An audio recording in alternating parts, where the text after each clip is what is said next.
إخواني السلام عليكم جميعا. سامحوني، عندي برنامج صغير باش نعمله، باش نقدمه باش نفكوا مشكل من أمخاخ برشا ناس اللي هي مازالت حاجات أولوية ما همش فاهمينها. عندي فيديو اكتشفتها في اليوتيوب، هي عندها مدة موجودة وتدور في الانترنت، ومسجلها في الفيسبوك متاعي وفي ليزالبوم متاعي في جوجل ومبارطاجي فيها، لكن ما هي عندهاش صدى اللازم. هي نقدمها الفيديو للأخوان والأخوات باش تفهموا شنية بالضبط.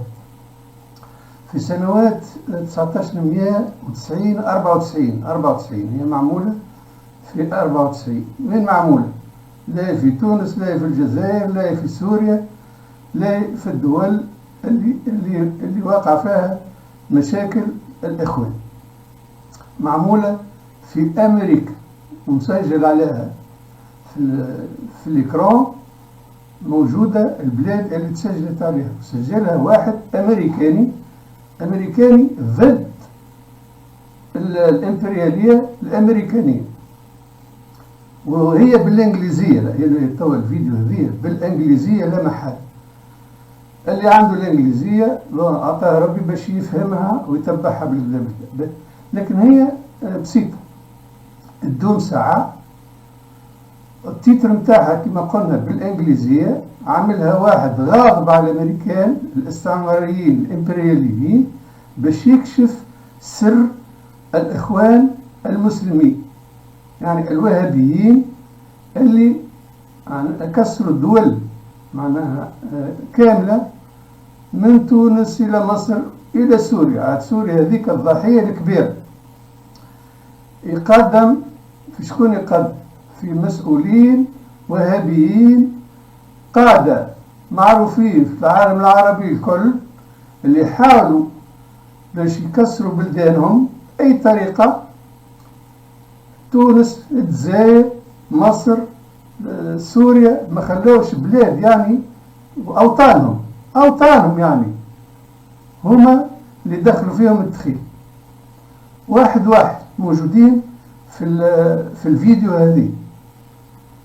أنا حبيت أقدمها باش تاخذ صدى، باش الناس تكشف حاجة ونحيوا من أمخاخهم اللي الإخوان الوهابيين، الإخوان المسلمين الوهابيين، ينحيوا مخاخهم فكرة اللي هما وطنيين ويحبوا يعملوا دولة وطنية ويحبوا بلادهم إلى آخره.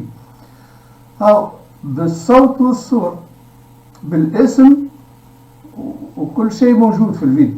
تبعوها دقيقة برك، خاطر هي بالإنجليزية، اللي ما يعرفش الإنجليزية ثم الصور والأسامي، توا تشوفوهم شكونهم وتوا تكشفوا يعني حقيقة. واللي مازال موش ثابت عليها توا مخه يدور المخ معها. أنا كي قريت الفيديو هذيك بدلت لي مسار حياتي يعني أفكاري ونظرتي للدنيا تبدلوا، ما عادش كما كنت. اسمها بالإنجليزية باش نترجم لكم أنا حويجة، اسمها The CIA Controls القاعدة. يعني جهاز الأمن الأمريكاني CIA هو الجاري اللي يعمل في جستيون، هو اللي يتحكم في القاعدة يعني من وقت اللي قاعدة الظواهر وبن لادن وجماعة الكل هذوكم خلقتهم أمريكا. CIA معناتها CIA معناها إسرائيل، خاطر أمريكا هي تحت نفوذ المال الإسرائيلي اللي يسموهم هذوما ليليت لي موندياليست أمريكان، هذوما لي جران كابيتاليست أمريكان اللي عندهم المال والبنوك. دونك هي اسمها The CIA Controls القاعدة. موجود يعني التيتر تاع الفيديو وشكون عملها، موجود الأمريكاني اللي عملها. وتوا تشوفوها الفيديو، مش نعديها لكم أنا بعد التقديم هذا، مش نحطها في الفيلم. تبعوها دقيقة، مش لازم أنا ما تفهموش الأمريكان، تفهموا تصاور، تفهموا كل شيء، خاطر تعرفوهم تصوروا تاع ولاد بلادنا، ولاد بلاد تونس والجزائر، وفيهم القرضاوي هو الأول صورة اسم، الغنوشي موجود، ولابسين كومبا، لابسين كومبا وعاملين الحي، وتوا تشوفوهم بعينيكم. والجزائريين اللي حبوا يقلبوا الجزائر في التسعينيات وبحذاهم الغنوشي مشى يعاون فيهم وفشلوا، والكل بالتصاور. انا عملت لهم البوم، ما خرجتهم التصاور هذوما الكل، عملت لهم كابتور ديكران وحطيتهم في الفيسبوك نتاعي ونبارطاجي فيهم. لكن جاتني الفكره باش نقدمها، يعني باش الناس معناتها تتاكد اون فوا بور توت، مره واحده، اللي هالاخوان المسلمين هذوما اللي انا نسميهم لي فaux frères musulmans mercenaires de la CIA et du Mossad et d'Israël، هما هذوكم يعني يخدموا عندهم، ولليوم يخدموا عندهم، والامريكان مش مسلم فيهم وعنده علاقات باهيه ويعاون فيهم وعطيهم معناها امتيازات وعطاهم فلوس. قطر ساهمت في الفلوس، وكلينتون تدخلت باش مولوهم وهزوا معناها الجهاديين التوانسه بدينار، يعني خلصوهم، اللي يمشي معاهم ياخذ دينار. هذه معناها شيء غريب وعظيم. ولليوم واصله راهي الحكايه، راهي لليوم امريكا تعاون فيهم، والصهاينه يعاونوا فيهم، اسرائيل تعاون فيهم. وشنو هو التطبيق هذا؟ وتعرفوا هذا كل شيء. على كل حال ما نطولش عليكم، تبعوا دقيقه ولا ما تفهموش، تو تلقاهم بالكومبا ميليتير، الغنوشي والقرضاوي وعزاب والجماعه الكل تلقاهم لابسين كومبا وبالاسم والصوره واضحه على الاسم، يعني على الاسم يكتب لك اسمه شكون هو وظاهر هو شكون هو بصورته بكل شيء. وسامحوني اتوا نحط الفيديو هذيا.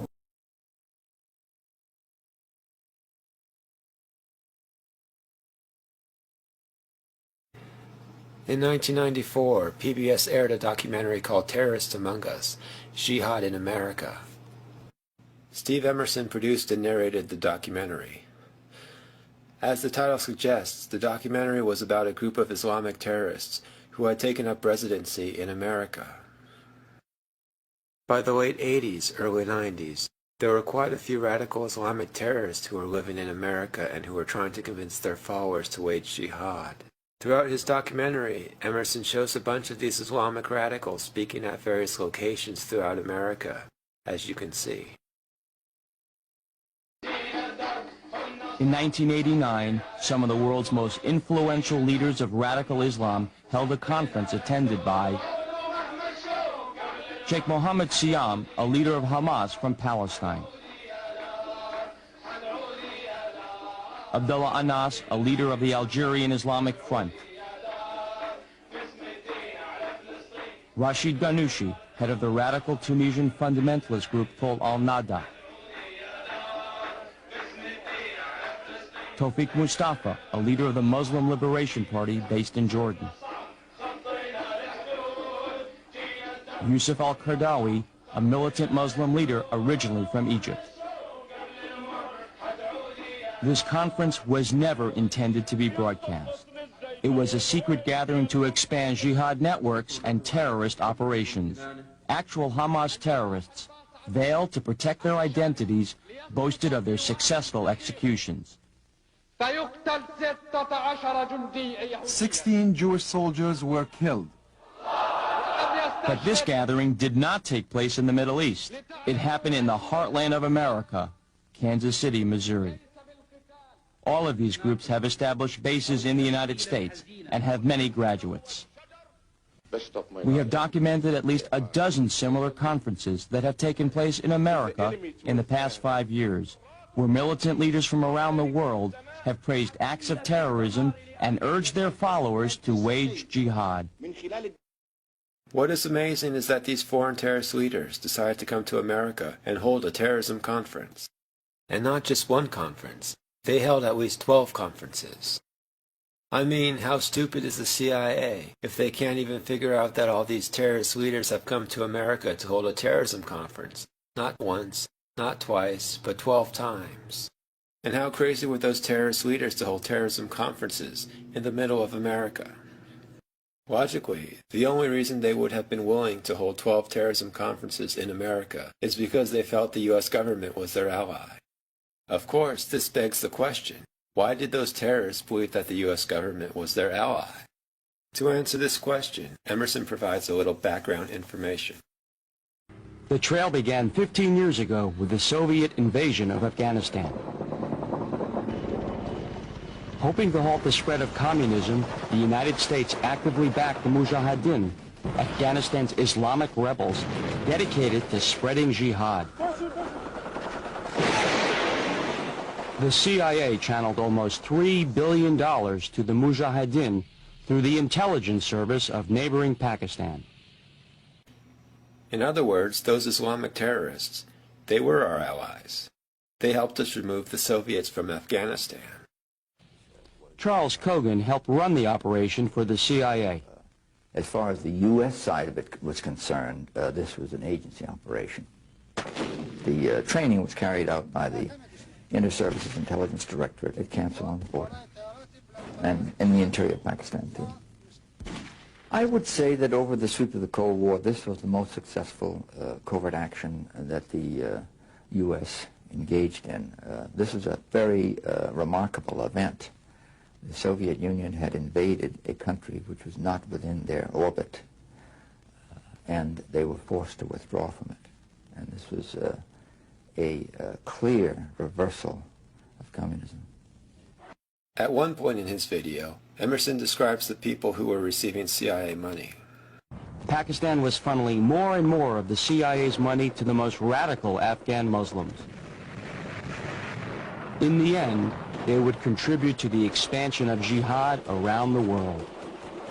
Emerson makes it sound like the CIA was just giving Pakistan a bunch of money and letting them decide which Afghans to give the money to. But that's not the way Kogan described what happened. Kogan claimed that the CIA ran the operation. Remember, he referred to the operation as an agency operation. The agency is short for the Central Intelligence Agency.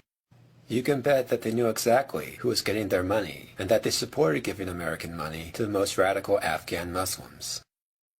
What's more, the CIA wanted those terrorists to expand their jihad around the world. They had created an army of radical Muslims. They wanted to use them, not only in Afghanistan, but in other countries as well. Of course, the CIA denies this. But as you will see, there is overwhelming evidence that this is in fact what they did. After talking about the Soviet invasion of Afghanistan, Emerson goes on to briefly talk about the Iranian Revolution and the assassination of Anwar Sadat, the former president of Egypt. He then goes on to talk about Abdullah Azzam. It was in this environment that Sheikh Abdullah Azzam rose to prominence. Born in Palestine, Azzam fought against Israel and against Arab regimes he believed were puppets of the West. In the early 1980s, Azzam went to Peshawar, Pakistan, to set up a support network for the Holy Warriors. The American headquarters was called the Al-Kifaq Refugee Center, but when translated, the Arabic on their own letterhead reads, the Office of Services to the Holy Warriors. It provided money, weapons, and most important, recruited thousands of Muslim fighters from outside Afghanistan. Azzam helped transform the war against the Soviets into a full-blown international jihad, or holy war. In his documentary, Emerson never explicitly says that the CIA worked with Abdullah Azzam and his Al-Kifaq Refugee Center to oust the Soviets from Afghanistan. However, he did say that the Al-Kifaq Refugee Center had offices in America.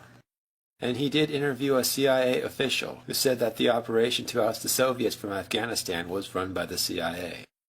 As such, I think it's fair to say that the CIA was working with Abdullah Azzam and his Al-Kifaq Refugee Center. In fact, I have proof of this, which I will show you later on.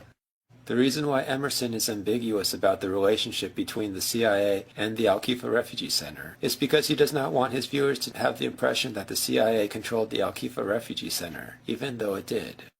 And you will understand shortly why Emerson concealed this fact. From the Al-Kifaq Refugee Center in Brooklyn, Abdullah Azzam and others would go around the country raising money and preaching holy war. That's actually not the Al-Khifa Refugee Center. That's actually Masjid al-Farouk.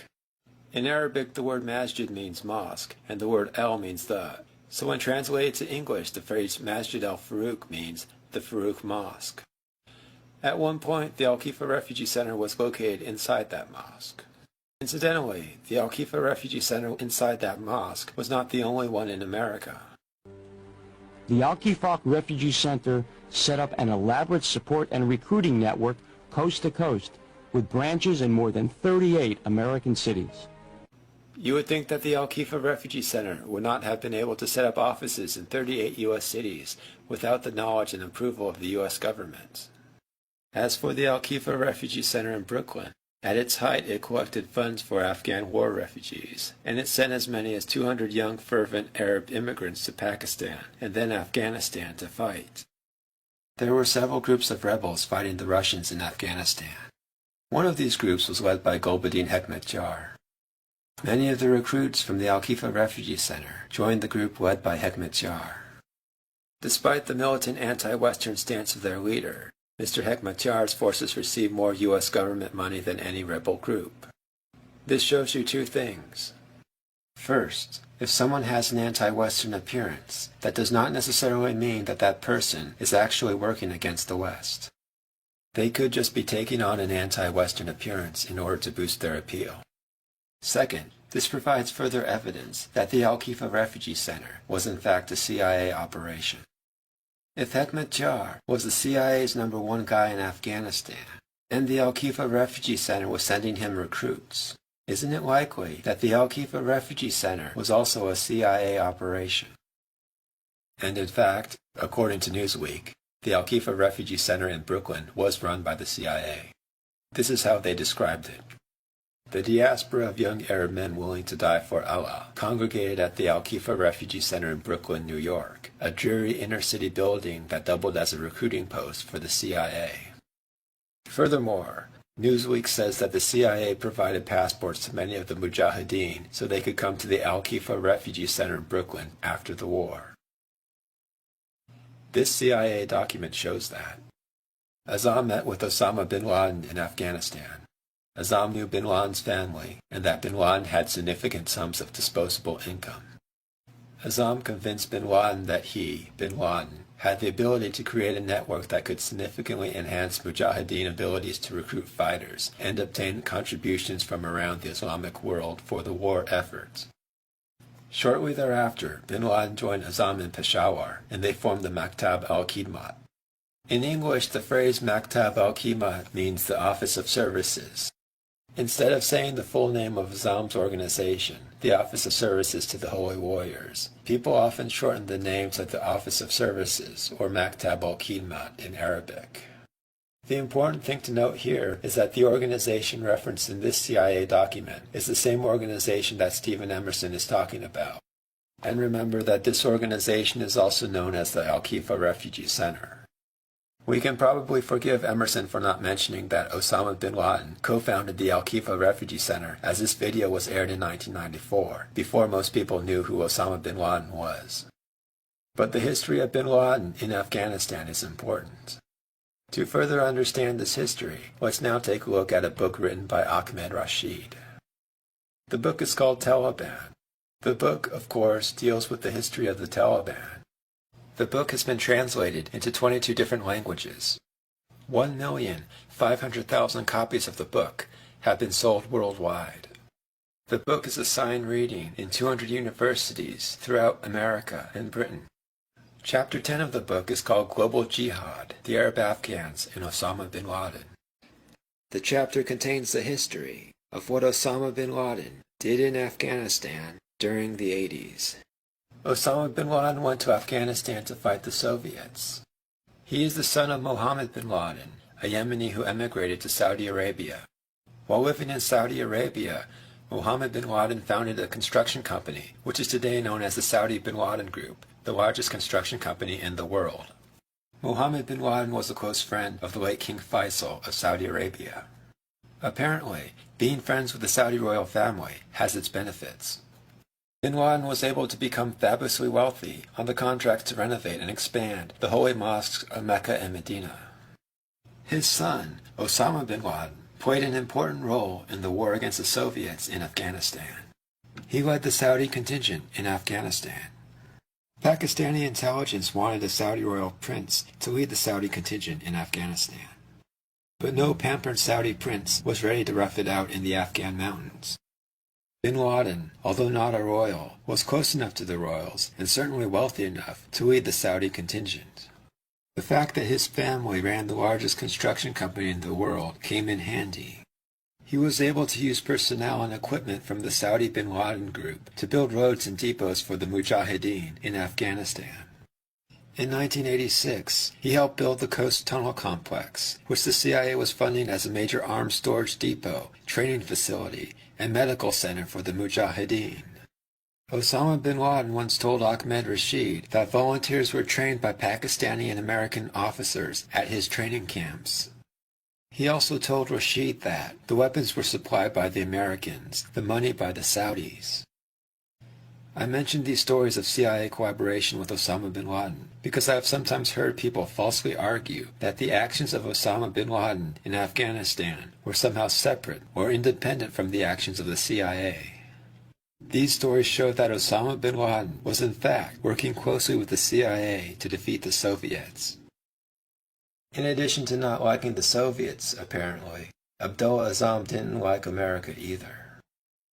The world today is arbitrarily ruled by Jews and Christians. The Americans, the British, and others. And behind them, the fingers of international Jewry with their wealth and their women and their media.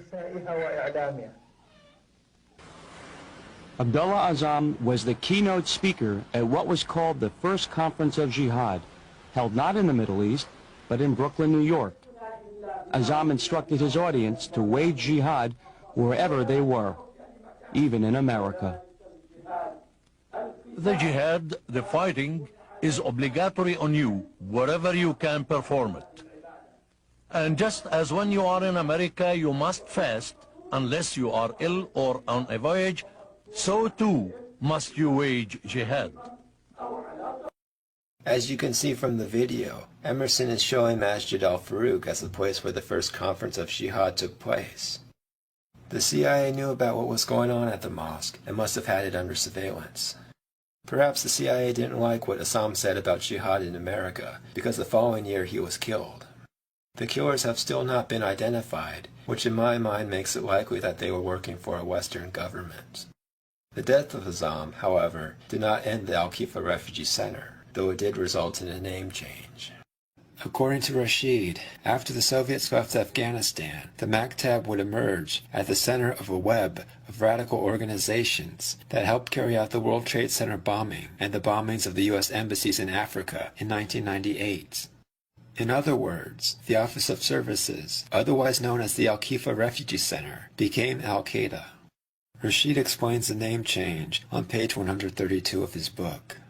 After the death of Azzam in 1989, Osama bin Laden took over Azzam's organization and set up Al-Qaeda, or military base, as a service center for Arab Afghans and their families. Emerson never says that the Al-Khifa Refugee Center became Al-Qaeda. Again, we can forgive him for this, as the video was published in 1994, and nobody had heard of Al-Qaeda at this time. Emerson does, however, talk about the expansion of jihad from Afghanistan to other places. Now, the enemy was no longer just the communists, but Jews, Christians, and moderate Muslims, who they accused of being part of a conspiracy to defeat Islam. Islamic holy warriors began launching terror attacks against Israel, Egypt, and Algeria. The militants' rage was not limited to their enemies in the Middle East. Increasingly, the Islamic holy warriors focused their anger on the West, especially America. Emerson talked to an FBI agent about this worldwide terrorist network that the CIA spawned. What is unique is the international nature, the connection all the way from North America, Europe, the Middle East, Pakistan, Afghanistan, over into Southeast Asia. It is much more global than any type of terrorist network that we've had to deal with in the past. I find it hard to believe that these Islamic fundamentalists can sustain this network without outside support. Given that the CIA created these fundamentalists in the first place, it seems only logical that they maintain control of them after the war in Afghanistan. While the CIA takes credit for running the operation to remove the Soviets from Afghanistan, they seem to have a hard time explaining what came next. I'm not exactly sure what the official CIA story is for what happened afterwards. But it seems like their story is that they just stopped everything and forgot that the Al-Khifa Refugee Center, now Al-Qaeda, had 38 branch offices in America. So after the war in Afghanistan, what happened to those 38 Al-Khifa Refugee Centers in America? These centers became clearinghouses and recruiting offices to support jihad around the world. If the CIA supported the Mujahideen in Afghanistan, isn't it reasonable to suspect that they supported them when they attacked other countries as well? Here's Charles Kogan trying to explain the actions of his former assets. Notice how nervous he is. We had really very few illusions. That's not to say that we could have predicted that some of these Mujahideen might have turned against the U.S. or the West later on. But as I say, our focus was on hitting and hurting as much as possible the Soviet forces in Afghanistan. I don't think we have really anything to be apologetic about. These were the fighting assets, and we had to aid them. What came later, came later. Why so nervous, Kogan? Is it because you worry that someone might discover the truth and refute your bullshit explanation?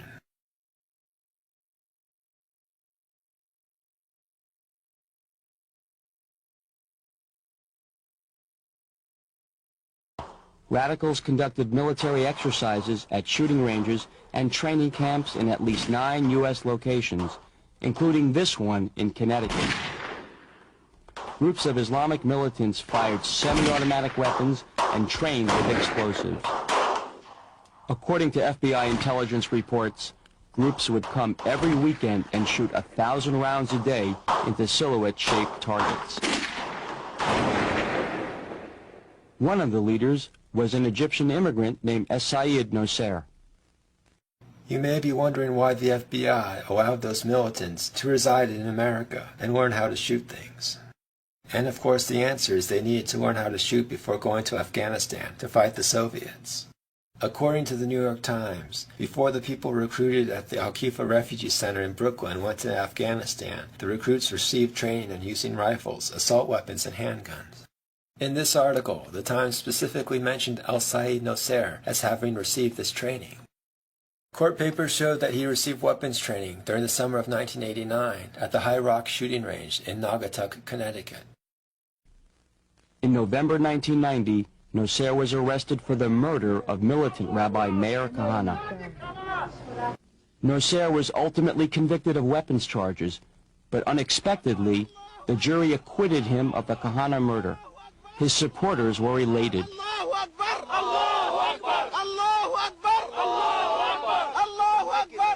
The judge called the verdict outrageous. It was irrational almost in terms of the evidence that I saw at that trial. It made no sense, common or otherwise, to reach that verdict, particularly with the other verdicts that were reached. So I think it was outrageous. Presumably, the U.S. government had the jury acquit Nosser because they wanted to embolden his comrades at the Al-Khifa Refugee Center, which was by now actually Al-Qaeda. The government wanted Al-Qaeda to believe that they still supported them, and the acquittal did embolden his comrades. They would soon bomb the World Trade Center.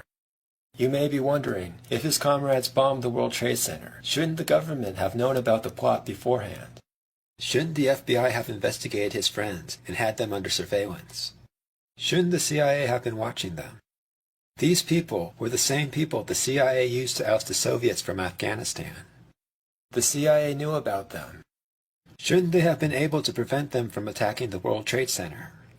Of course, the FBI and the CIA could have prevented al-Qaeda from attacking the World Trade Center, but they didn't. And so one must conclude that the U.S. government wanted them to attack the World Trade Center. Even though Nasser had ties to an international radical network, police never investigated the possibility of a larger conspiracy. There was no indication at all of any conspiracy of a nature that has been spoken of. The facts indicate at this point it was a lone gunman who committed a homicide. Nasser was brought to this holding cell in Lower Manhattan after his arrest. By then, detectives had searched his apartment and found 47 boxes full of personal possessions and papers. But investigators dismissed those papers as irrelevant religious materials. It was only after the bombing of the World Trade Center that law enforcement re-examined those papers and realized they had overlooked one of the largest collections of terrorist materials ever found in the United States. The papers included plans to blow up American skyscrapers. The documents would reveal that Nasser was at the heart of a worldwide terrorist network headquartered right here in the United States. Unfortunately, we had that information. It was there, and we didn't see it. Michael Cherkasky was the chief of investigations for the Manhattan District Attorney at the time of the bombing. And looking back at it, there was enormous amounts of significant material in those boxes. Whether they were the precise plans, no, I don't think so, but were there very strong indications that this man and a group of compatriots were involved in terrorist activities which could ultimately lead to a disaster like the World Trade Center? The answer is yes. Only when we started looking at that material and we started finding things and seeing things clearly for the first time that we became agitated because, honestly, because we hadn't seen it before, and excited because, in fact, we now thought we had more of a clue about tracing the history of this group and more of an idea about what had actually happened here. The FBI claims they did not examine the documents Nasser had until after the World Trade Center bombing. It is not credible to argue that law enforcement would not read the documents they seized from a murder suspect. And in fact, I have proof that law enforcement did read Nasser's documents right after they seized them. A little over a week after Nasser murdered Kahane, the New York Times ran a story called FBI Investigates Groups of Zealots Who Praise Kahane's Slaying. Let's read the first two paragraphs from that story. The Federal Bureau of Investigation is scrambling to investigate the Muslim groups associated with the Masjid al-Salam Mosque in Jersey City, where al-Said Nasser, the man accused of killing Rabbi Meir Kahane, worshipped, according to high-level law enforcement officials. Although the New York City police say they believe Mr. Nasser acted alone, one law enforcement official said the investigation into Rabbi Meir Kahane's death had opened a window into several radical fundamentalist groups. Besides looking at possible links between these groups and the shooting of Rabbi Kahane last week at a Manhattan hotel, the FBI fears that these groups may be capable of terrorist activities at a time of heightened tensions in the Middle East, the high-level officials said. A little over a week after the New York Times said the arrest of Nasser had opened a window to several extremist Islamic groups, the FBI publicly contradicted that story. There is no evidence that Mr. Nasser is linked to any Mideast terrorist organization, District Attorney Robert M. Morgenthau said in announcing the indictment. Given the story that the Times published a week ago, this statement is ridiculous. So why did he make it? Why does the FBI insist that they did not read Nasser's documents when they obviously did? The CIA must have told the FBI to drop their investigation. The CIA did not want the FBI to destroy their terrorism network, which was now al-Qaeda. This article proves that the government read Nasser's documents soon after the Kahane murder. The New York Times published this article about a month after the murder. If you look at the bottom of page 1 of this article, you will see Nasser's home also contained literature relating to guns, weapons and combat, including subjects such as bomb-making, hand grenades, security and listening devices, arms in Afghanistan, explosive traps, how to teach yourself to shoot like an expert, the 9 don'ts of fighting discipline, and a guide to buying guns and ammunition. There were also files of articles about the assassination of Egyptian President Anwar Sadat and the attempt on Zaki Badr, the Egyptian Interior Minister. Clearly, these documents are not irrelevant religious material. Clearly, the FBI did examine the documents Nasser had in his apartment when he murdered Kahane. Or how else did the New York Times get a list of those documents? Is the FBI claiming that, hey, we did not look at these documents, but the New York Times did, and we don't read the New York Times, so we did not know that Nasser had this material. And notice that one document was called Arms in Afghanistan. Presumably, Nasser was given this document because he was involved in the war to oust the Soviets from Afghanistan. Again, that effort was run by the CIA. The fact that he had that document while living in America tends to show that he was working with the CIA. Now let's see what Emerson claims was in those boxes. The boxes included formulas for bomb making, detailed instructions on attacking aircraft, assassination targets, and even classified U.S. military documents. Presumably, the CIA gave him those classified U.S. military documents. Perhaps Arms in Afghanistan was one of those classified U.S. military documents. Again, the war to oust the Soviets from Afghanistan was a CIA operation. The fact that Nasser had these documents implies that he was working with the CIA to remove the Soviets from Afghanistan. Amazingly, Nasser continued to work for Al-Qaeda while he was in prison, and the U.S. government let him. This proves that our government wanted Nasser to carry out his acts of terrorism. From his prison cell, Nasser continued to organize the campaign of terror. Prison logs show that he met with several of the conspirators to help plan the World Trade Center bombing. So after not stopping Nasser from killing Kahane, the government allows him to organize the attack on the World Trade Center from jail. Somehow, the prison, which should be monitoring his communications with the outside world, just missed that part. He was a soldier when he shot Kahane, and in some ways his status was elevated to be a soldier, a trainer, an example, a martyr for the movement, who was allegedly continually demanding that the movement move forward, that they take more strident action, that he was sitting in jail for what he had done, and that others had to pick up the mantle.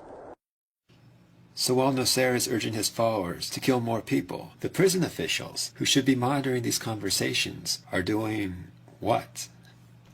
Apparently, they were monitoring these conversations because the FBI did indeed have Mohammed Salameh under surveillance before he attacked the World Trade Center. The FBI began monitoring him after he visited al-Said Nasser in prison. The FBI sought to electronically eavesdrop on conversations in prison between al-Said Nasser, who was serving time in Attica State Prison in connection with the slaying of Rabbi Kahane, and Mohammed Salameh. Whether tape recordings were made was something officials refused to confirm yesterday. The FBI probably didn't want to acknowledge the existence of the tapes because Nasser and Salameh probably discussed the attack on the World Trade Center. If the FBI said they had tapes which suggested that Salameh was going to bomb the World Trade Center, people would wonder why the FBI didn't stop the attack. Of course, the mere fact that the FBI had Salameh under surveillance before the attack shows that the FBI knew the attack was coming. And Salameh wasn't the only World Trade Center bomber who visited Nasser in jail. Many of the suspects were also fervent supporters of al-Said Nasser. They showed up at Mr. Nasser's trial and have visited him at Attica State Prison. You would think that the FBI would be monitoring these people. And indeed they were.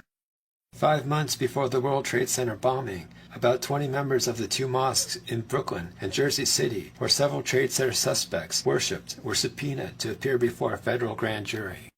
The subpoenas, issued to people who had visited al-Said Nasser in prison or attended his trial, indicates that federal agents had been pressing harder than was previously known to make inroads into the small emigre world from which the Trade Center suspects came.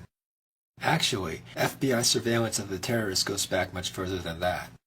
The FBI had photographed the terrorists in 1989, 4 years before the bombing of the World Trade Center.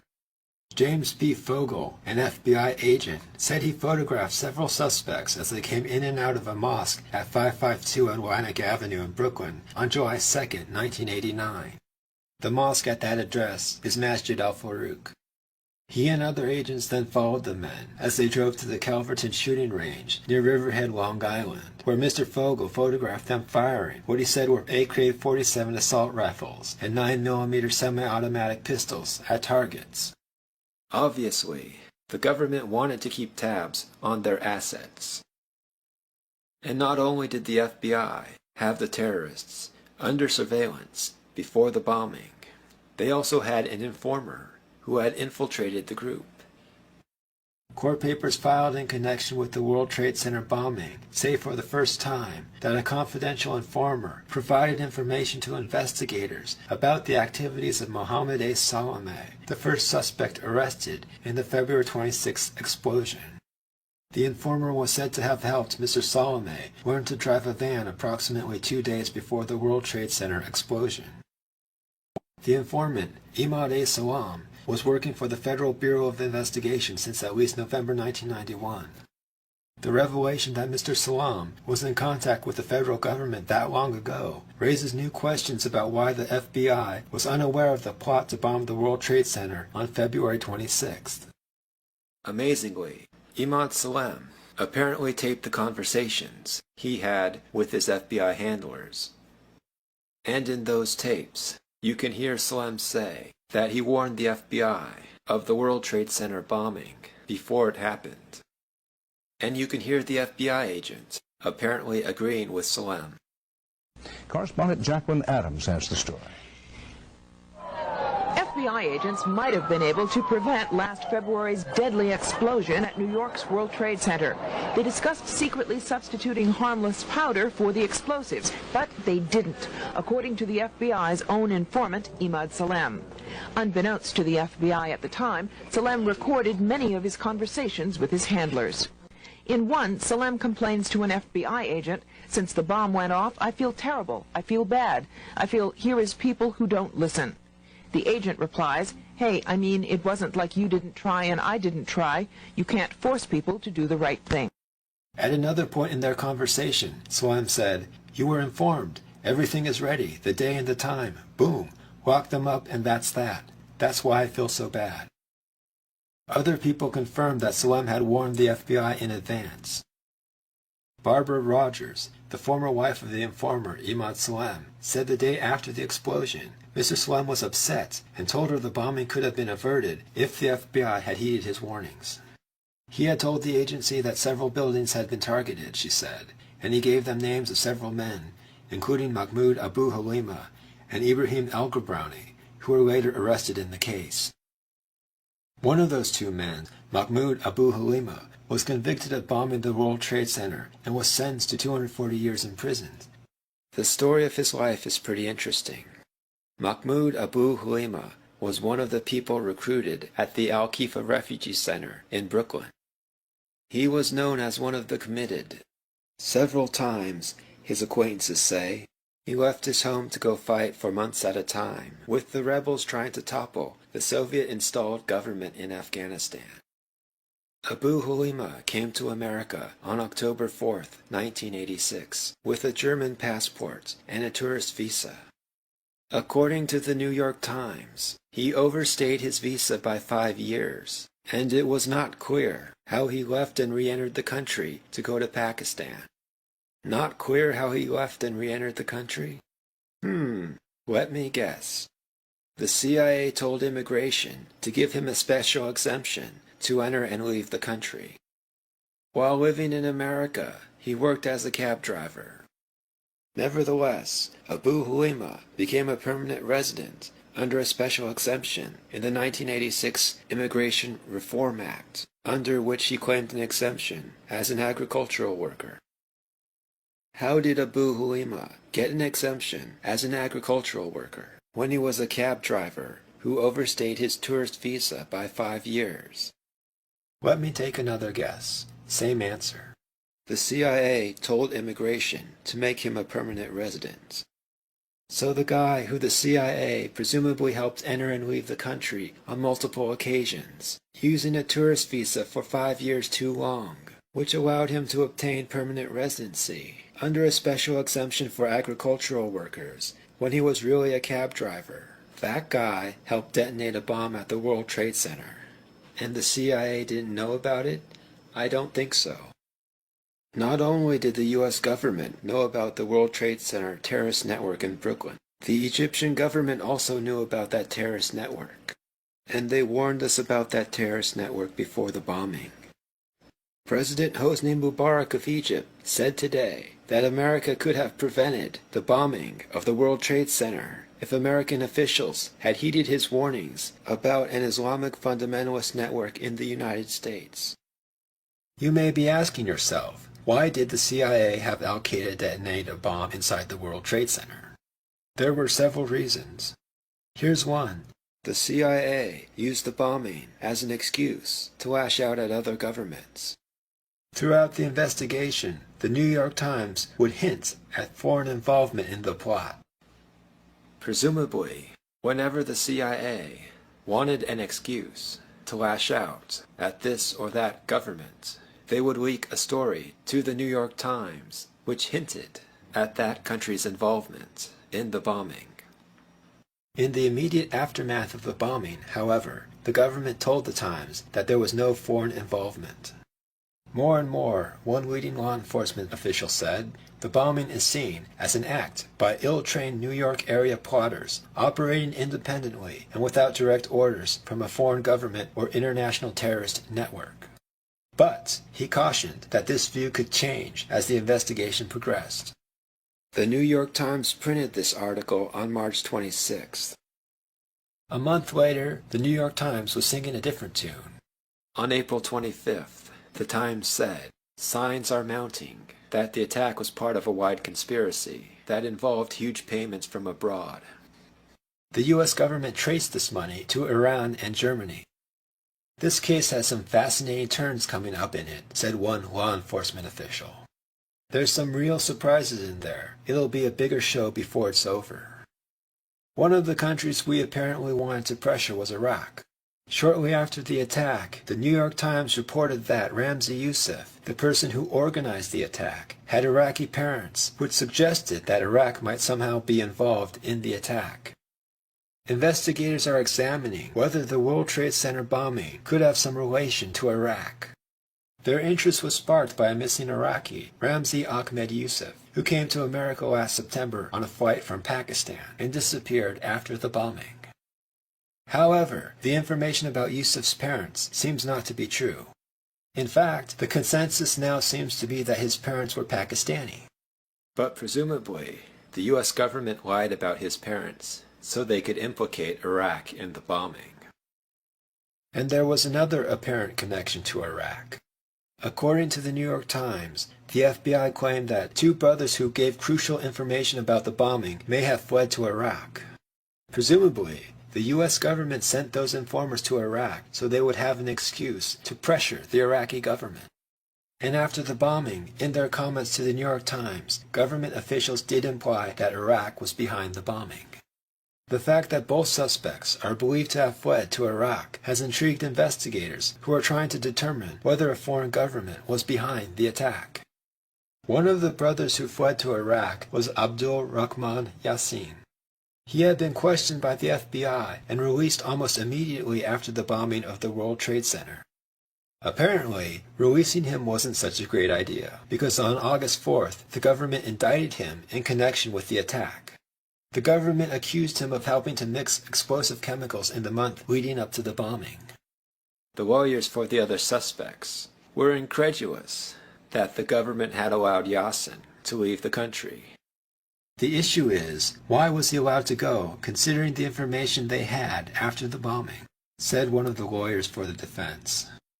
They knew he would go to a country with no relations with the United States, making his return an impossibility. That man knew more than anybody, and that's the man they allowed to leave. Not too long after the bombing, the neocons began blaming Iraq. Lori Milroy led the charge. She wrote a series of articles and books about the connection between Saddam Hussein and the terrorists behind the World Trade Center bombing. Not surprisingly, former CIA Director James Woolsey was a big supporter of Milroy. He wrote the foreword for one of her books. The subtitle of that book was The First World Trade Center Attack and Saddam Hussein's War Against America.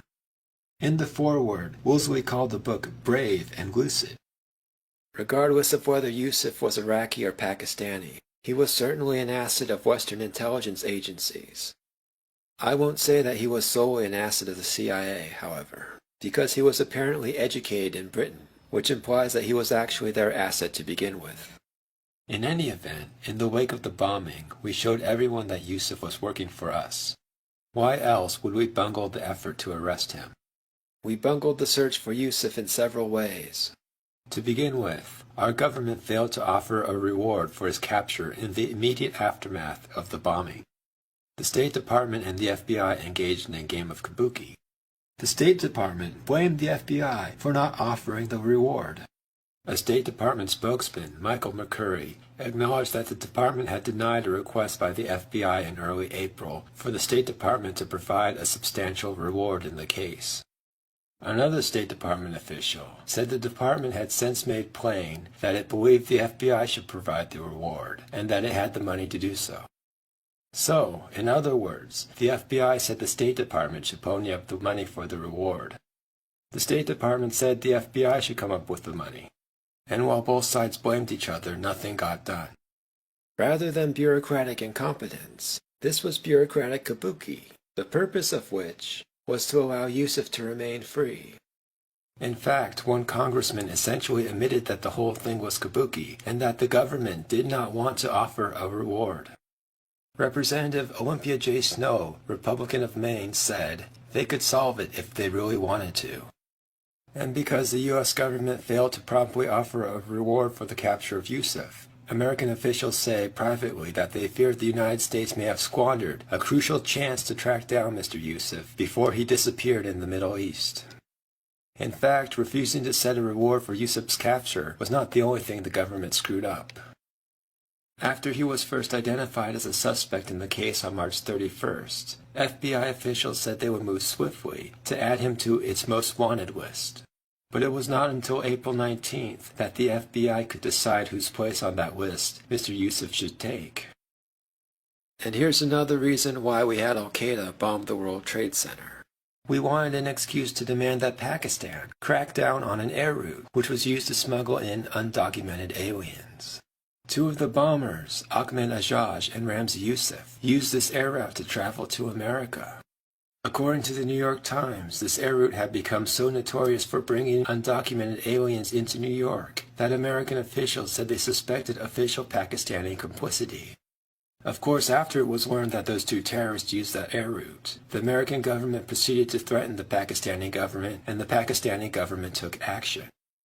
Their action produced a sharp drop in the numbers of inadmissible aliens disembarking from Pakistani International Airlines flights in April, and so far this month. We've seen a dramatic turnaround, a dramatic improvement, said one U.S. official. And here's the final reason why we had Al-Qaeda bomb the World Trade Center. We needed an excuse to make those Muslims our enemy. Until the bombing, those Muslims were our friends. They helped us defeat the Soviets in Afghanistan. But after the Soviets left, we did not want them to be our allies anymore. The last thing the West wants to do is to ally itself with Muslims. So we needed an excuse to make them our enemy. The bombing did that. To be more precise, the bombing started that process. We needed to use those Islamic extremists for a while longer, particularly the ones in Brooklyn. We needed them to help us attack Egypt. At this time, Egypt was participating in the negotiations between Israel and Palestine. Egypt has always played a role in the negotiations between those two countries, and they did so again in 1993. In April of that year, for example, Egyptian President Hosni Mubarak met with Yasser Arafat in order to restart the negotiations.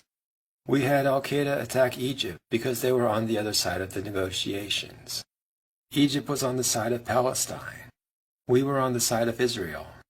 And we wanted to force Egypt into supporting the agreement Israel wanted. So we had our Islamic extremists attack Egypt. An attack they did. They nearly overthrew the Egyptian government. Egypt was making its own threats.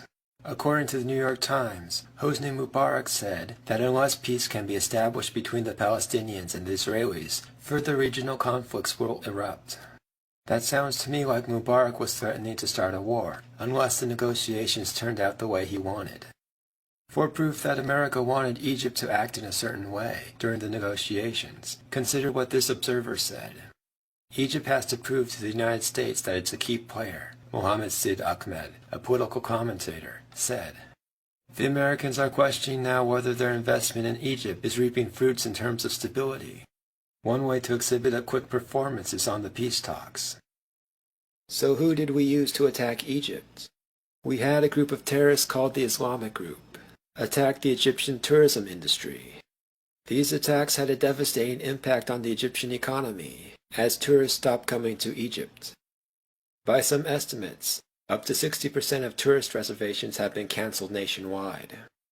Tourism is a critical part of the Egyptian economy. The New York Times called the tourism industry Egypt's most important source of revenue. Don't believe me that the CIA controlled the Islamic Group? Then consider this.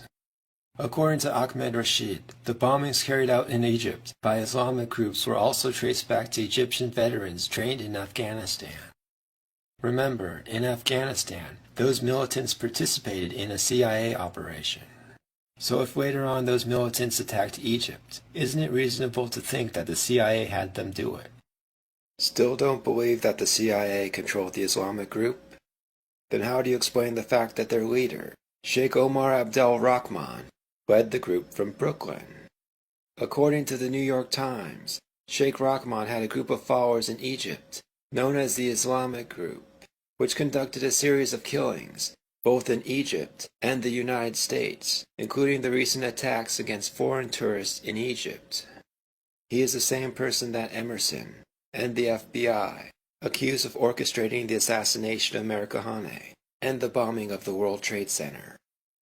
That in fact it was a long-term conspiracy that had been hatched by Sheikh Rahman.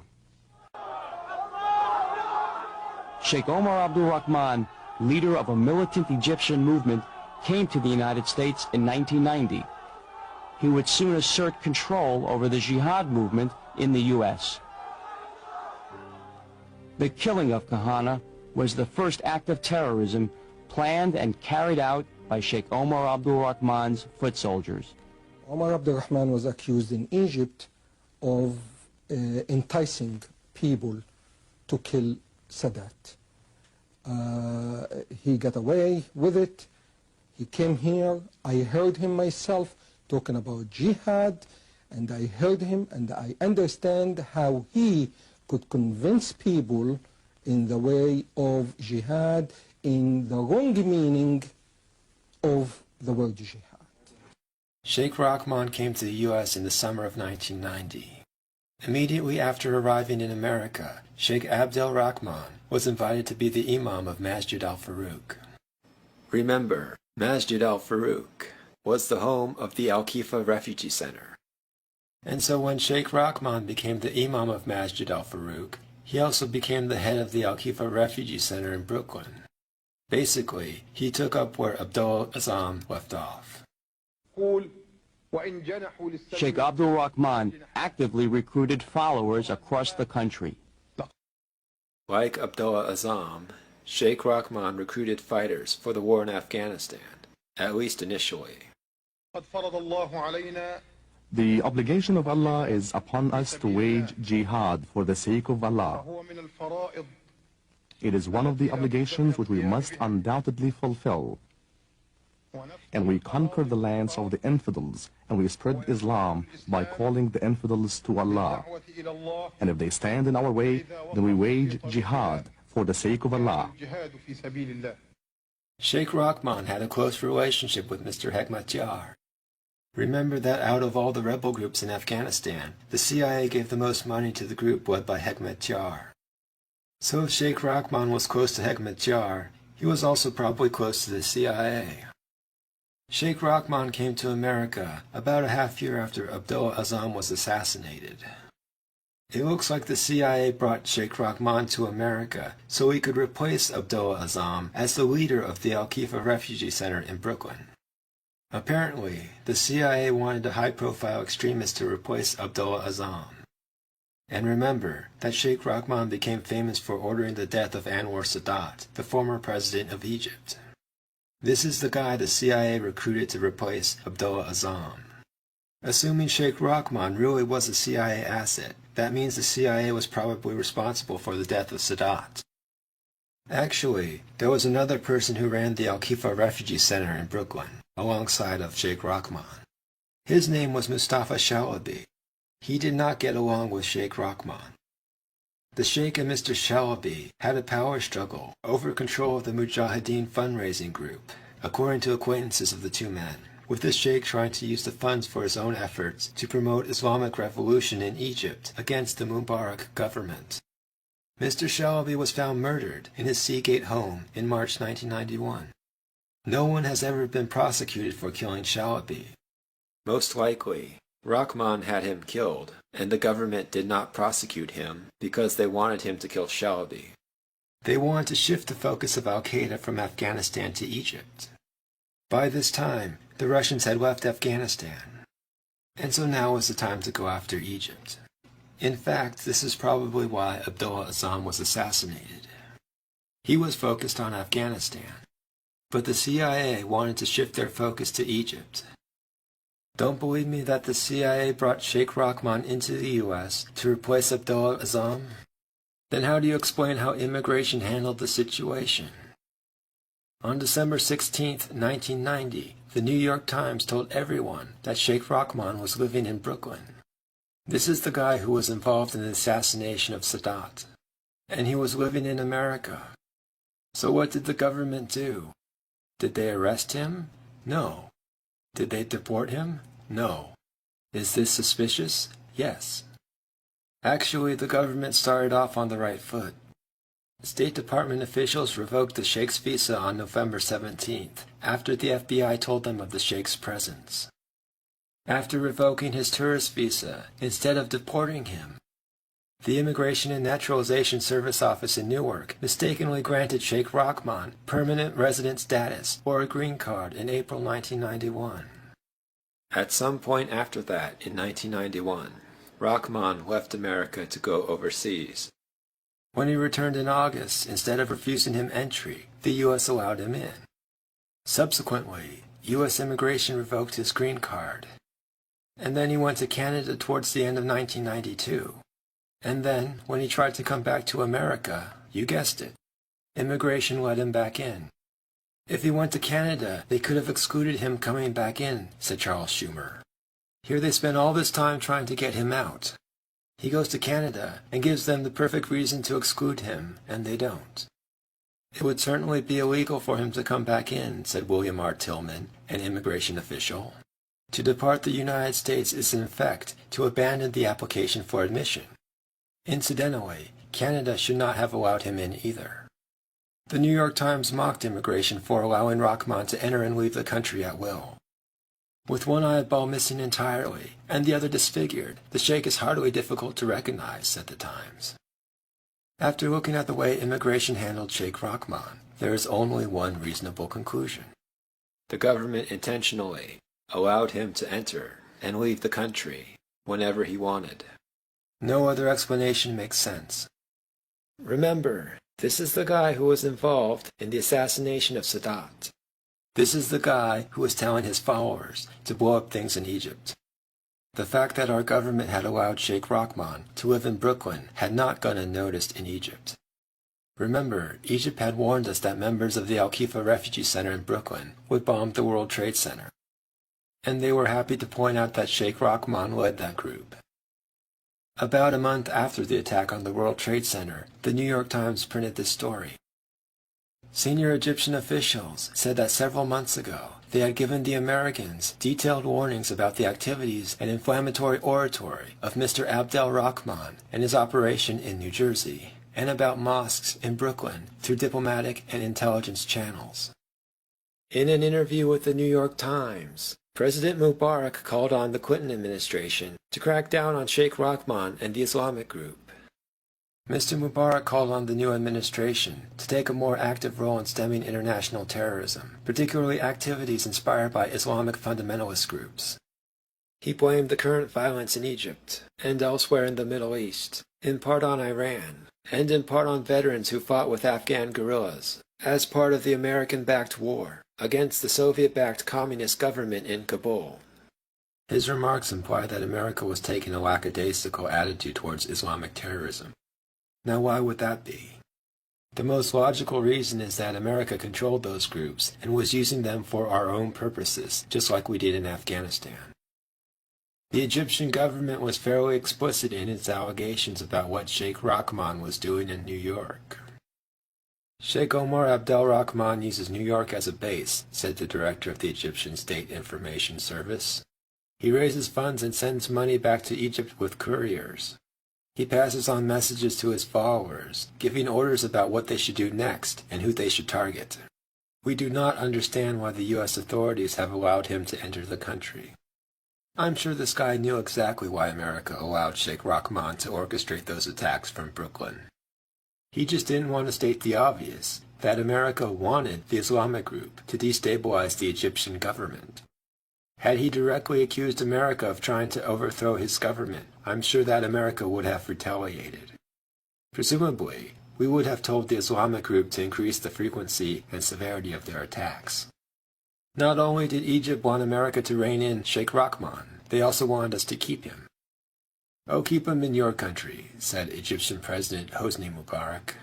"We don't need Abdel Rahman. You accepted him in your country, keep him." So obviously, after having Sheikh Rahman for decades, Egypt didn't want him back. They wanted us to deal with him. And now that Sheikh Rahman had his followers bomb the World Trade Center, we had the perfect excuse to jail him, which is what Egypt wanted. But would we do it? As time wore on, the Egyptian government became more explicit in its accusations against America. In July, they accused the U.S. government of providing publicity for Sheikh Rahman in order to increase his power. The high profile that the Clinton administration and the American press have given to the Sheikh and to the rest of his followers is seen by many Egyptian officials as an effort to enhance the stature of Egypt's Islamic militant movement. The mass media has turned out to be a propaganda tool for the terrorists, especially when through ignorance the terrorist crimes are overestimated and the terrorist capabilities magnified, said Al-Akram, an Egyptian newspaper. According to the New York Times, relations between the United States and Egypt, once the linchpin of American policy in the Arab world, have sharply deteriorated. Egyptian officials condemned Sheikh Omar Abdel Rahman as a creation of Washington. Senior Egyptian officials, including President Mubarak, contend that the U.S. government repeatedly ignored their warnings about the dangers posed by Mr. Abdel Rahman. At one point in 1993, the Egyptian government retaliated against America. They detained 3 Americans in Egypt, and they charged them with trying to convert Muslims into Christians. Presumably, Egypt did this in an effort to pressure us into reining in Sheikh Rahman. Don't believe me that the U.S. government sided with Sheikh Rahman against the Egyptian government? Listen to this. According to the New York Times, despite the repeated warnings from Egypt, American law enforcement and intelligence officials have taken a somewhat sanguine view about the threat posed by Mr. Abdel Rahman and his followers. So while Egypt is terrified of Sheikh Rahman and his Islamic group, American intelligence is somewhat sanguine. Might it be that America is sanguine because America controls the Islamic group and is using it to attack Egypt? Not only did the U.S. government side with the Islamic group, the U.S. media also sided with the Islamic group. This is what the New York Times wrote in response to Mubarak's pleas for help. On the subject of combating international terrorism, his prescriptions ought to be taken with a large grain of desert sand. But wait, it gets better. This is what the New York Times said was the cause of the recent wave of violence in Egypt. Mr. Mubarak's inbred, bureaucratic, and unresponsive regime has lost touch with the needs and feelings of a large number of ordinary Egyptians. The Islamic insurgency, fueled by the fiery rhetoric of Sheikh Omar Abdel Rahman and others, has survived repression and grown as much through government incompetence as through fundamentalist fanaticism. This is truly extraordinary. The New York Times admits that Sheikh Rahman has fueled the Islamic insurgency in Egypt. But instead of urging the U.S. government to make Sheikh Rahman stop, the Times calls the Egyptian government inbred and blames them. In case you were wondering why, after publishing all these articles, which showed the connection between Islamic extremism and the U.S. government, why didn't the New York Times realize that these terrorists were controlled by our government? Of course, the answer is, the New York Times knew damn well that our government controlled these terrorists, and they supported it, while the CIA was using the Islamic group to destroy the Egyptian economy. In an effort to further increase the pressure on the Egyptian government, the New York Times used its editorial page to attack the Egyptian government and blame it for the damage inflicted by our proxies. Still don't believe that America had the Islamic group attack Egypt? Then how do you explain the fact that U.S. diplomats met with the leaders of the Islamic group on multiple occasions? According to the New York Times, officials from the U.S. Embassy have had meetings since 1991 with militant leaders of the Islamic group. The meetings had been held at the embassy's request and centered on allegations of human rights abuses committed by the Egyptian government. Western diplomats who were aware of the contacts said the United States officials were walking a fine line between seeking to understand the goals and nature of the opposition group and refraining from any official relationship with the known terrorist organization. There are two ways of looking at these meetings. The U.S. government could have used these meetings to coordinate the attacks against the Egyptian government, though the Times article does not present any evidence of this. On the other hand, you can take the article at face value and say the American government only wanted to talk to these militants about human rights abuses of the Egyptian government. But even in that case, the U.S. government would still be encouraging those militants to attack the Egyptian government. The U.S. government was sending a message that they were concerned about human rights violations against members of the Islamic group. So the meetings were a way of saying, we sympathize with what you are going through. At a minimum, this should have encouraged the Islamic group to go after the government, and it should have scared the Egyptian government, as the meeting should have made both sides believe that the U.S. government was backing the militants. The Mubarak regime is weak, one of the militant leaders asserted, and it is our impression that the Americans are beginning to realize this. U.S. diplomats had a reason for giving the Islamic group the impression that the Egyptian government was weak. They wanted to embolden the Islamic group to challenge the regime. If they didn't want the Islamic group to attack the Egyptian government, they would have told the Islamic group that the Egyptian government was strong and that the Islamic group would not be able to defeat them.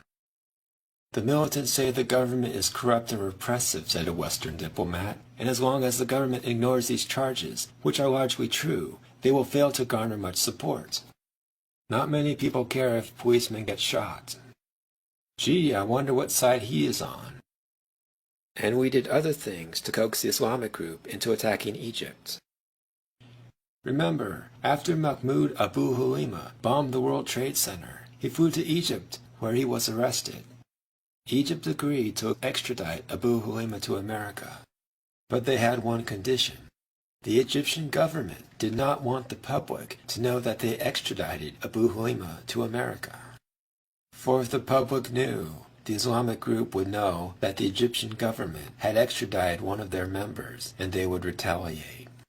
So the Egyptian government demanded that the U.S. government hide their involvement in the Abu Halima extradition. But did the U.S. government live up to their end of the bargain? Hell no. After Egypt extradited Abu Halima, the U.S. government told the New York Times that Egypt remained so concerned about retaliation by Islamic fundamentalists aligned with Mr. Abu Halima's mentor, Sheikh Omar Abdel Rahman, that it had extracted a pledge of secrecy from American officials about the full extent of its cooperation. Of course, the fact that the New York Times printed that sentence meant the U.S. government was violating their secrecy agreement. Presumably, the U.S. government violated the secrecy agreements because they wanted to make the Islamic group angry. They wanted the Islamic group to blow something up in Egypt. So in the end, did we use the World Trade Center bombing to crack down on Sheikh Rahman? No, but we had the perfect opportunity to.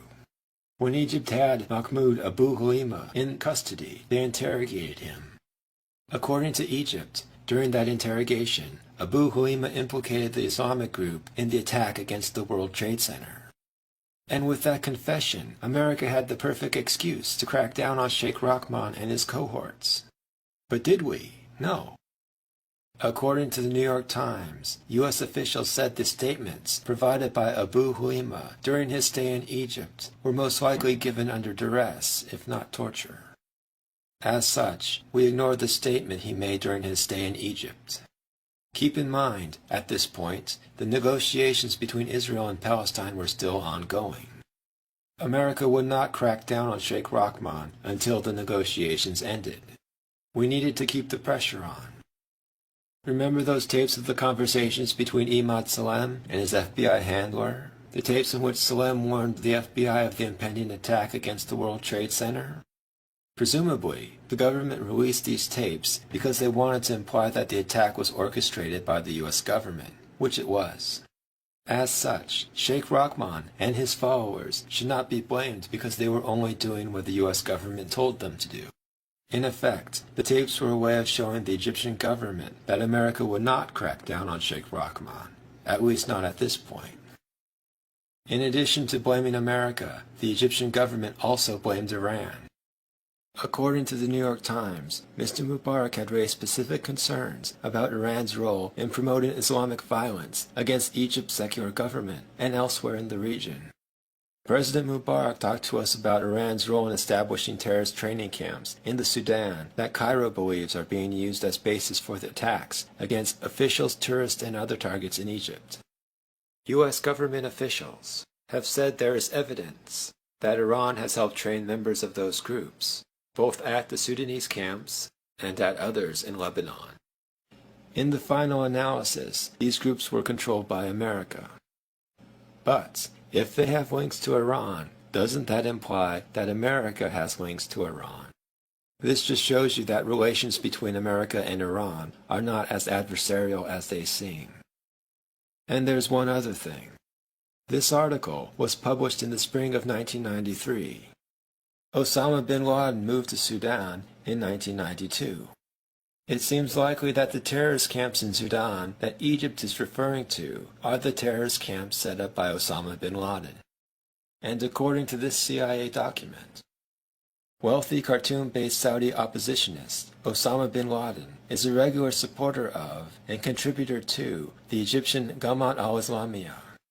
Jamaat al-Islamiyah is Arabic for Islamic group. So you have a situation where Iran, the U.S. government, and Osama bin Laden seem to be working together to pressure the Egyptian government. Osama bin Laden has other ties to the Islamic group and Sheikh Rahman.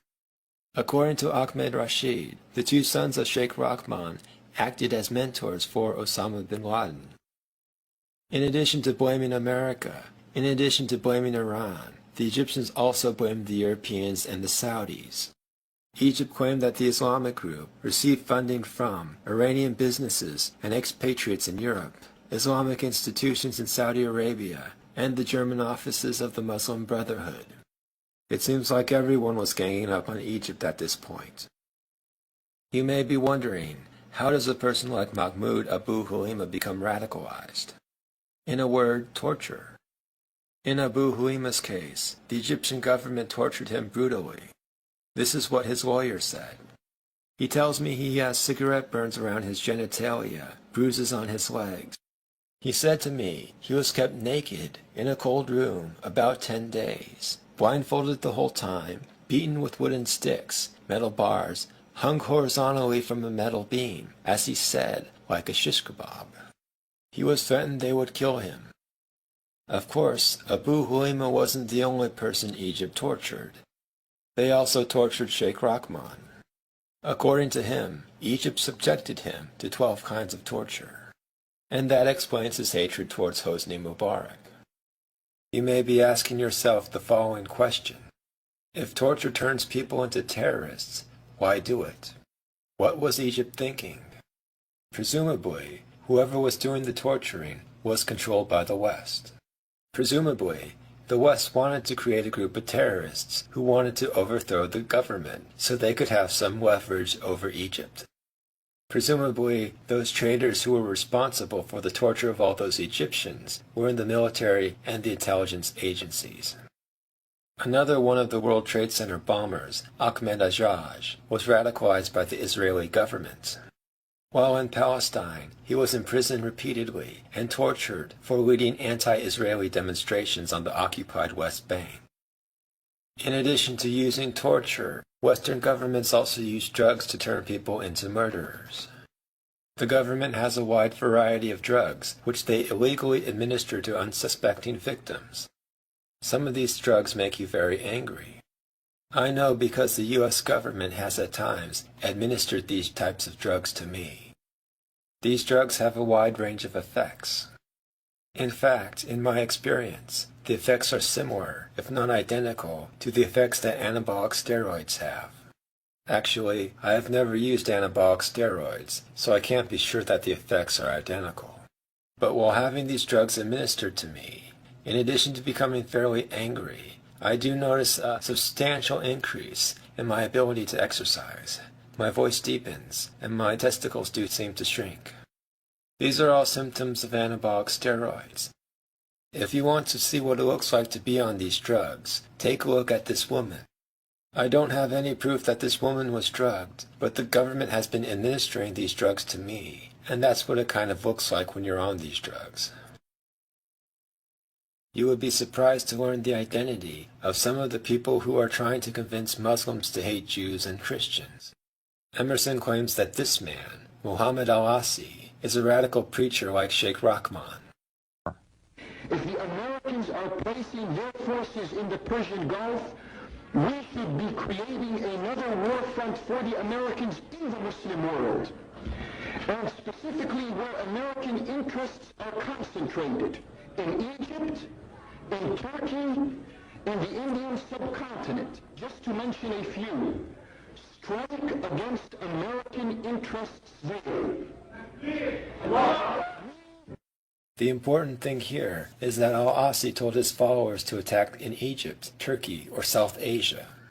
Despite his admonition to strike American interests, if his followers were to take his advice, you can be sure that Egyptians, Turks, or South Asians would suffer the most. Presumably, the CIA told al-Asi to tell his followers to attack Egypt, Turkey, and India because the CIA wanted to put pressure on the governments of those countries. In the past 11 years, we've been coming here, and we cannot go into the masjid. Is this freedom? Is this what is included in the Bill of Rights? Although I can't prove this, my hunch is that al-Asi is Jewish. Look at him. Listen to his voice. His emotion sounds completely artificial and fake. To simulate emotion, he talks loud. He sounds much less like a radical and much more like a dork. Seriously, doesn't he look and sound like the comic book guy?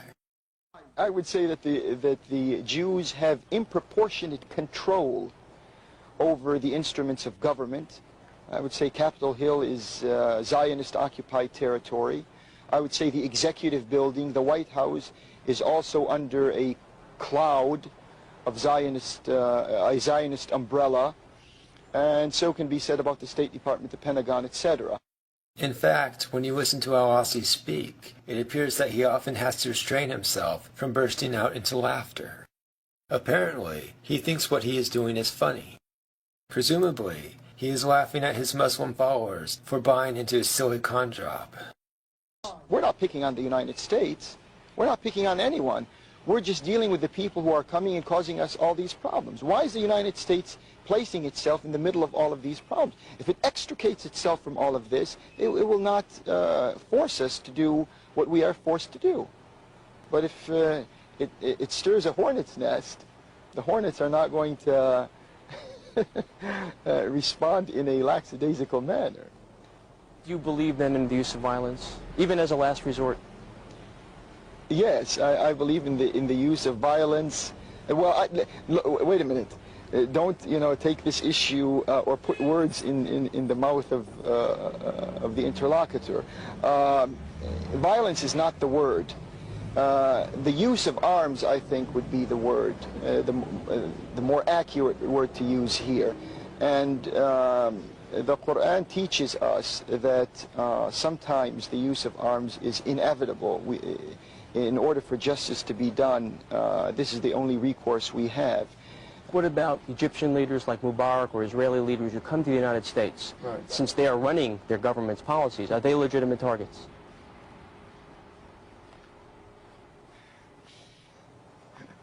No, unless the United States becomes a war front, they're not legitimate targets. Unless the U.S. becomes a war front? Unless the United States becomes a war front. And at what time would it become a war front? When do places become war fronts? When you have a war. Is there emerging a war front condition at this point? No, I don't think there's a war front here in the United States at this point. I think if the whole scenario continues the way it has, inevitably the United States is going to be reaching a type of war front. Yeah, but not right now. How much longer do we have?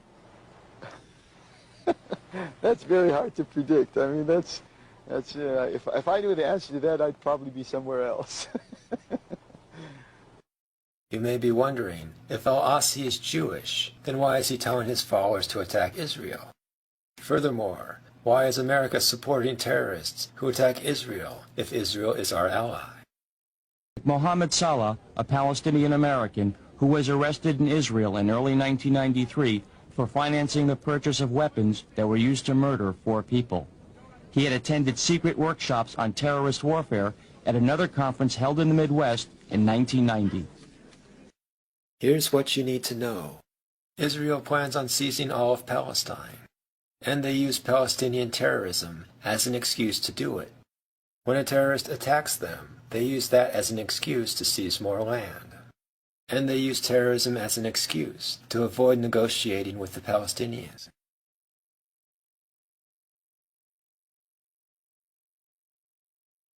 We did not crack down on the Brooklyn terrorist network until a few months after the World Trade Center bombing. At that point, those terrorists were planning to detonate powerful car bombs at the United Nations headquarters in New York, the Lincoln and Holland tunnels, 26 Federal Plaza, an office building in Lower Manhattan that houses the FBI, and other strategic targets. The terrorists also wanted to conduct a series of assassinations. Secretary General Boutros Boutros-Ghali of the United Nations and President Hosni Mubarak of Egypt were on the group's hit list, as were Senator Alphonse D'Amato and a New York State Assemblyman. In this case, many of the terrorists who were going to participate in the attack came from Sudan, where Osama bin Laden was living. 5 of the suspects were born in the Sudan. 6 of them worshipped at the mosque of Sheikh Omar Abdel Rahman. The Sudan has emerged as a principal transit point for Egyptian and Algerian veterans of the war with Afghanistan who want to return home to join domestic Islamic fundamentalist movements. It was through Sudan, too, that Sheikh Omar Abdel Rahman made his way to the United States in 1990, granted a visa in the American Embassy in Khartoum. The ringleader of the group, Sadiq Ibrahim Sadiq Ali, was the personal interpreter of Mr. Abdel Rahman. Sadiq Ali said he was entrapped by Mr. Salem. Remember, Imad Salem was the FBI informer who had infiltrated the group. Sadiq Ali may be right. After creating all these terrorists for the war in Afghanistan, the CIA may have wanted to dispose of them. Having them try to blow up the UN and arresting them before they could carry out the attack would definitely do the trick. Finally, on July 2nd, about a week after the government arrested the terrorists involved in the latest plot, Janet Reno ordered the arrest of Sheikh Rahman. But America would not indict him until over a month later. In fact, after detaining Sheikh Rahman, we immediately threatened to release him unless the Egyptian government offered to take custody of him. State Department officials said that under American law, Mr. Abdel Rahman, who was appealing an expulsion order, could leave and seek refuge in a third country that would support his militant goals, including the overthrow of the Egyptian government. Rahman had the option of leaving the country, because the American authorities detained him on immigration charges, instead of charging him with a crime. The only way to counter such a departure, American officials said, was a formal extradition request by the Egyptian government. This, of course, made Egypt angry. They wanted America to deal with Sheikh Rahman. They had Sheikh Rahman once before, and that didn't turn out so well. They were hoping that we would dispose of the Sheikh ourselves. 2 months later, we finally did. 2 months after she turned down recommendations to charge Sheikh Omar Abdel Rahman as a terrorist, Attorney General Janet Reno reversed herself and approved an indictment. The U.S. government charged Sheikh Rahman with complicity in a conspiracy, beginning with the shooting death of Rabbi Meir Kahane in 1989, and continuing through the World Trade Center bombing in February, and the bombing and assassination plot uncovered in June. The decision to indict him was made on Monday in a closed-door meeting of the Justice Department's top brass. As you can see, the story was published on August 26th. So if the Justice Department decided to indict Sheikh Rahman on Monday, that means they made their decision on August 23rd. Notice that the Justice Department indicted Rahman for the death of Meir Kahane, which means that they should have indicted him 3 years earlier in 1990. But they waited until August 23rd, 1993. Why did they do that? Israel and Palestine completed the negotiation for the Oslo Accords on August 20th. America decided to indict Sheikh Rahman only 3 days later. This is not a coincidence. Disposing of Sheikh Rahman was America's way of rewarding Egypt for its role in the negotiations. So after Egypt helped create the Oslo Accords, America had to uphold its end of the bargain and get rid of Sheikh Rahman. Of course, the Oslo Accords were meaningless. None of the key issues were decided in the agreement. The key issues are defining the borders of Palestine, defining the status of Jerusalem, and dealing with the Palestinian refugees. The reason why the agreement solved none of those key issues is because America and Europe have always wanted the Middle East to be at war with itself. Resolving those key issues would do much to end that war. To prevent that from happening, America had the Islamic group blow up things in Egypt to make sure that Egypt would offer its consent to an agreement that resolved none of the key issues. Of course, the other reason why there is no peace agreement is because Israel wants to seize the rest of Palestine. By not resolving the borders issue, that allows Israel to continue to seize Palestinian territory. This will not stand. On February 6, 2011, Bill O'Reilly interviewed Obama before the Super Bowl. At the start of the interview, the two talked about the revolution in Egypt. O'Reilly seemed to be worried that if America took a hard line against President Mubarak, that bad things might happen. And the other problem is Mubarak knows a lot of bad things about the United States. I'm sure you're aware of that. So I'm just worried that he might go off the reservation. O'Reilly seemed to be worried that Mubarak might tell the world the truth about al-Qaeda, depending on how America approached the situation in Egypt. The amazing thing is that O'Reilly seems to know about all the bad things America has done in Egypt, but yet he is willing to keep this information secret. That makes him an accomplice and a criminal. And neither he, nor Obama, nor his staff, nor the military, nor the CIA, nor academia, nor the rest of the media will escape unpunished. History ends here. O'Reilly had a good reason for fearing that Mubarak might go off the reservation. In fact, he's done it before, sort of. After the World Trade Center bombing, during an interview with an Egyptian newspaper, he said the following about Omar Abdel Rahman. The Sheikh has been an agent of the American intelligence apparatus since the days of Afghanistan. He went to Peshawar and spoke about holy war. He gets a continuing salary, and the visa which he obtained was not issued by mistake. It was because he had performed specific services. Presumably, Mubarak said these things to pressure America. Mubarak must have gotten whatever he wanted, because a few days later, the newspaper printed a retraction, saying that Mubarak did not say those things. Of course, in reality, I bet you anything that Mubarak did say those things, and that he said those things to pressure America. I bet you he anticipated that America would cave into his demands, and he would have the newspaper issue a retraction a few days later. So how did America prevent Mubarak from spilling the beans after his arrest? Apparently our intelligence agencies have ways of disposing of people who know too much. After losing power, Mubarak acquired a mysterious illness, which made him bedridden. Egypt had to put him in bed, in a cage, at the courtroom in order for him to attend his trial. So now he's probably one of two things. He's either too scared to tell the truth, or too drugged to remember what the truth is. This will not stand.